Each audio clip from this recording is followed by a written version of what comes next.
Guys, ganito pala mag-laminate. Ito yung laminator namin.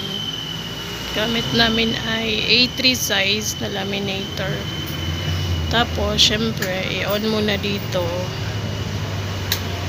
Tapos, hintayin pumula yun. Dapat yun ay 10. Tapos, naka-red.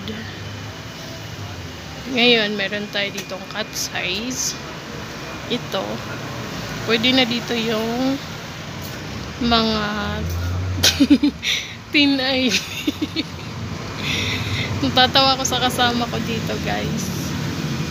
Pwede na dito yung mga tin ID tsaka PhilHealth. Tapos, ilalagay natin yan.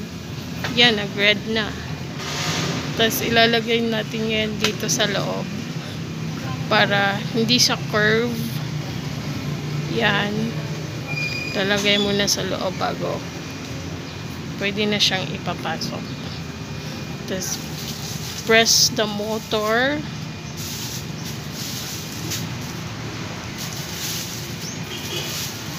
Yan. Go na yan. Tapos, yan. Pwede hanggang A3 size, pwede siyang mag-laminate. Malaki yung A3 size.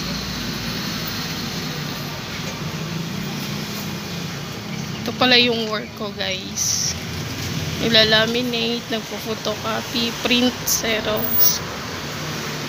And then, okay na. Pwede mo na siyang i-off.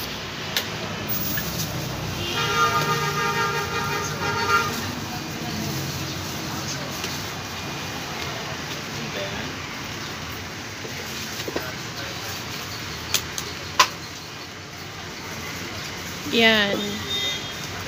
Ganun lang ang technique. Dapat meron kang yan, straight na siya. Tapos na. Wala lang akong may laminate. I-laminate ko lang siya ng ganyan, clear. Walang may papasok.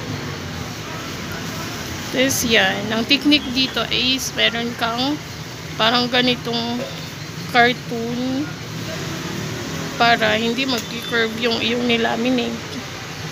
Diba? Okay guys, thank you for watching. Bye!